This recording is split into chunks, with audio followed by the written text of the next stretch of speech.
here in Nashville at Gruhn Guitars with my new haircut. And we're on our way to my dad's to go have lunch. But I couldn't have a visit to Nashville without hitting up some of these incredible guitar shops. So let's go on in here, right?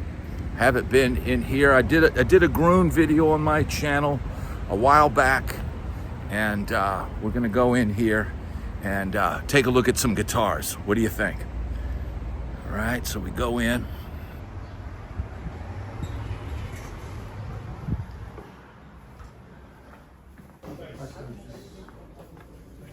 What's the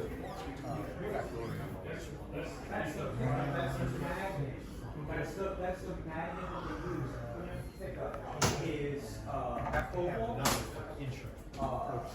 So it'll be integral. So you got cobalt, nickel. CuNife is Cu for cobalt, Ni for nickel, and Fe for iron. That's how they're made. The magnets. So these sit on a bar that's made out of a conglomerate of those three metals. Right. Sound-wise, what does that mean? It's just instead of the alnico is aluminum, nickel, and cobalt. Right. It's similar to that. It's going to give a deeper sound. So the gentleman who attended, I could lucky pick up their incident. He was ready to use when he was working at Fender, and that happened in the late '60s. And they call them a wide range because they actually have a big. It's got a bigger magnet that sits on a plate. Okay.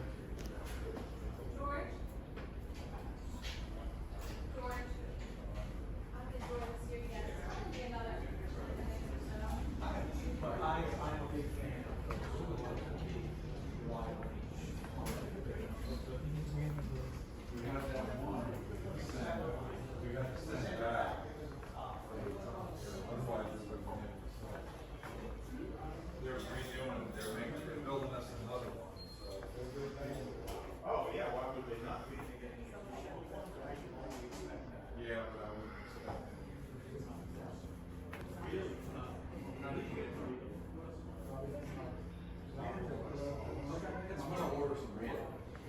I'm sure that you are. I just want to get an idea of what was great.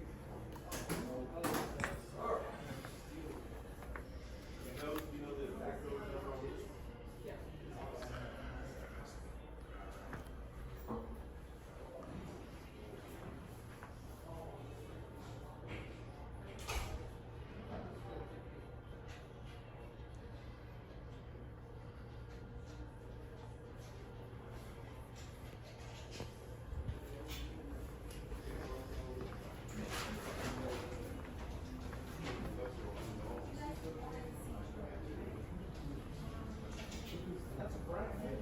Doing all right today, Sam? Yeah, doing great. How you doing? Well, thank you.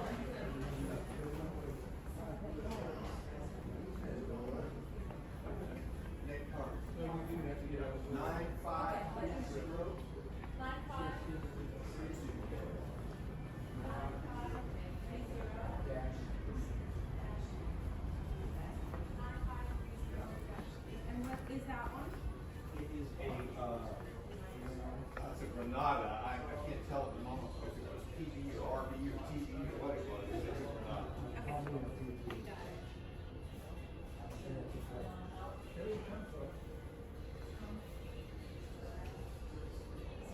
Yeah, I was literally just standing here looking at it, Junior. That ring looks right to me. Oh, it's right. I know that. But I'll pull it down. Yeah. I'll play all too long. Shapes and sizes. I played one damn one with my handle. I like Play them, take them down. Well,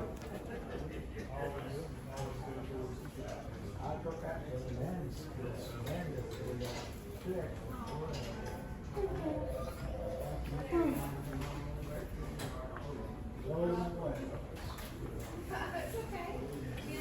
That's one we can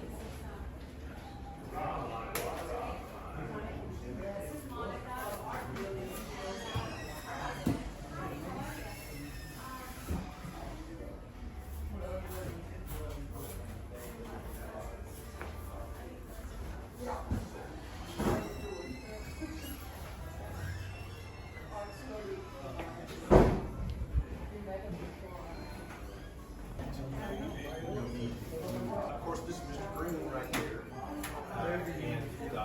high-end stuff is on the second floor. So we've got flat Her heads up family there. visiting from Germany. That's on the second. I appreciate it. Friends,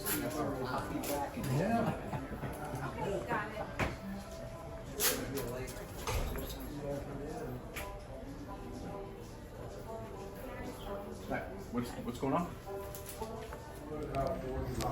All right, I'm here with the man himself, bass player extraordinaire, Tony Nagy. Oh my goodness. And he's an amazing bass player.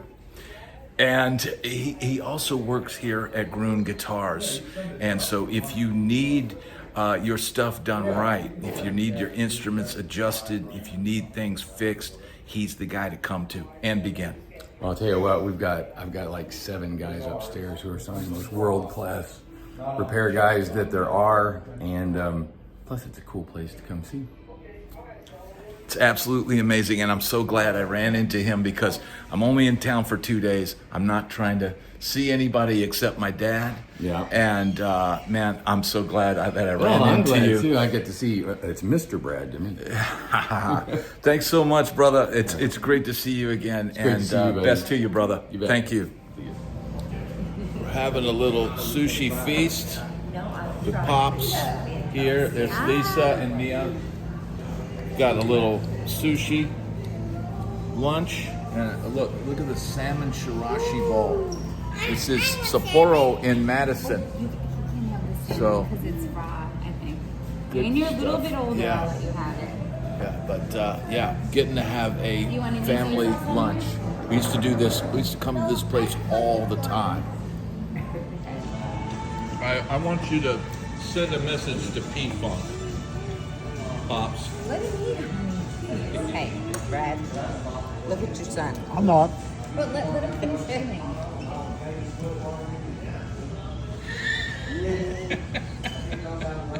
That's the message? Yes, that's the message. Did you get it? Be nice. All right, now we're at Rivergate. I've dropped the wife off. It's raining. The weather in Nashville is not been the greatest, but we're here, and we're at the Guitar Center in Rivergate, which this mall is rumored to be, it's going to be toast soon. So you can see it's raining, but we're going to go in here and check it out. This was the closest store for me when we were living here and living out in Hendersonville. So let's check it out.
It's day 2, nearing a close on the second day in Nashville, and got to take my dad to lunch to the sushi place that we always went to out near where he lives, and I took everybody out for lunch, and that was a great thing to do. I know he was wanting to do that, and man, it's so, getting to spend time with your parents as you get older.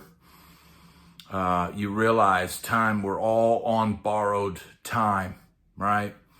And that's the main focus of this trip. And I know I've said it before, apologizing to a lot of the friends that are going to be mad that I didn't reach out and tell them that I was in town, but man, we've got limited time. It's now the end of the day. You can see it's an overcast, rainy day here in Nashville. And yes, I got my hair cut, now my hair looks even more like a wig. But here's the deal, man. We got our hair cut today, me and Mia both, by the same person. And she did an excellent job.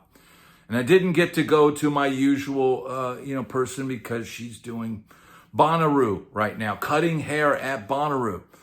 But, man, getting to spend this time with my dad, and it's Father's Day weekend, that's really the only reason we're here. And just happened to go in Gruhn Guitars and just happened to see Tony Nagy and get him to make a quick appearance. But let me tell you something else that was cool. And I saw, and you'll see it in my footage, seeing George Gruhn. I didn't want to bother George. George is in his latter years, and I didn't want to berate him and go, hey, I'm YouTube dude, and hey, bro, and try to selfie stick him, into the video. I just tried to be as respectful as I could. But what was really cool is the girl that works the front desk at Gruhn. She saw me talking to Tony Nagy, and I could tell she's looking at me, and it's like she recognized me, right?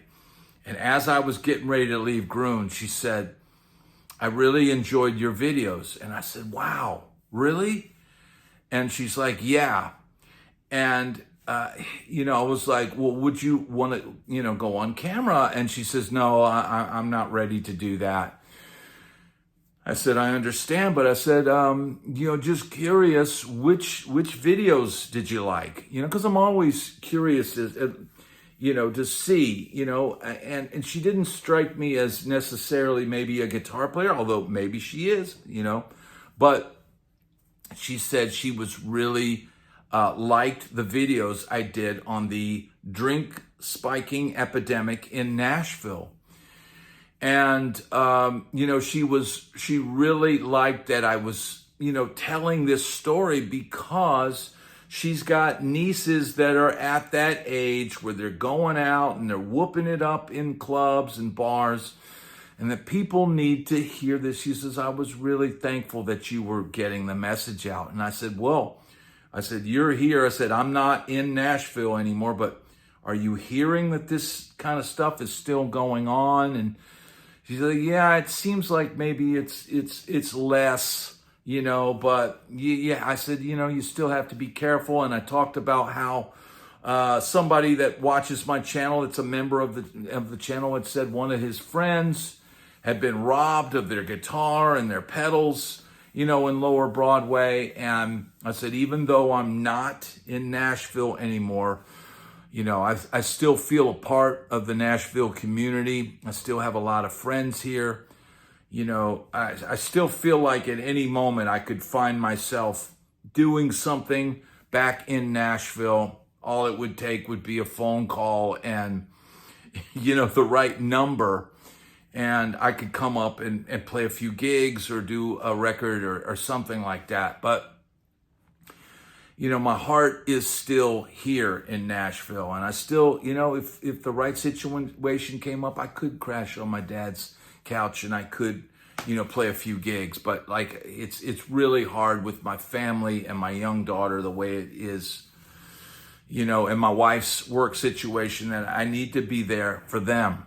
right? But, you know, keeping my toe in the playing thing, it's still, playing is a huge part of this channel, but, you know, it was cool that the lady at Gruhn Guitars, you know, had seen my video and she was thankful. And I told her, this is what I told her. And she said it was a great quote. But I said, you know what?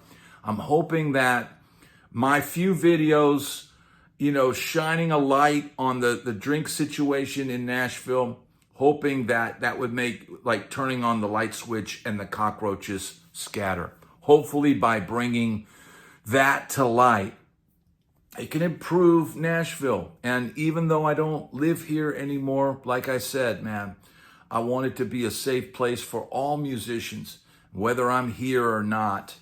You know, Nashville is a topic that I will always cover on my channel when there's a story.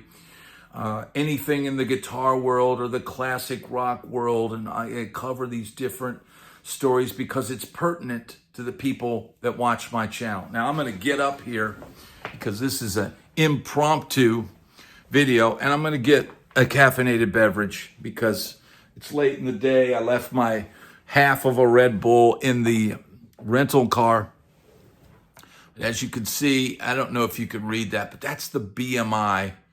That's the BMI building right there, right in the background. And I'm a BMI member. That's where I get my royalties from. But being back here on Music Row, man, it brings back a lot of memories. And look, here's the deal. Right across the street here used to be a couple buildings owned by a famous guitar player that wrote some timeless hits back in the day.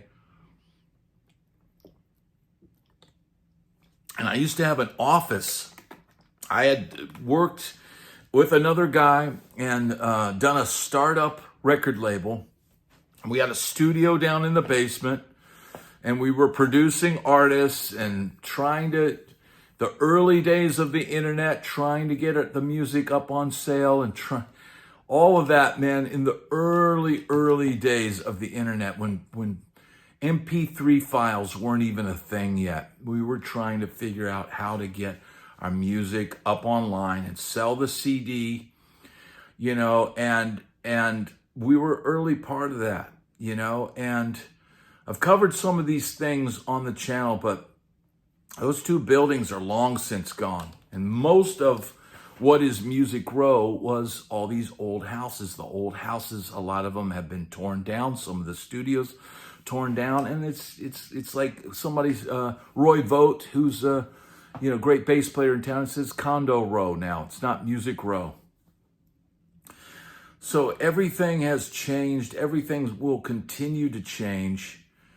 And man, being back here, it brings back so many memories, but it has changed a lot. What was a small town feel with some big city sort of amenities when I first moved. Look, when I first moved to Nashville, there was no hockey team except for like AAA or AA. There was minor league baseball, and that was it. There was no football team. There was no NHL team. There was none of this soccer and all this nonsense that they got now. And you know, it's a different world. All right, we got somebody at the door. Let's see what's going on with this.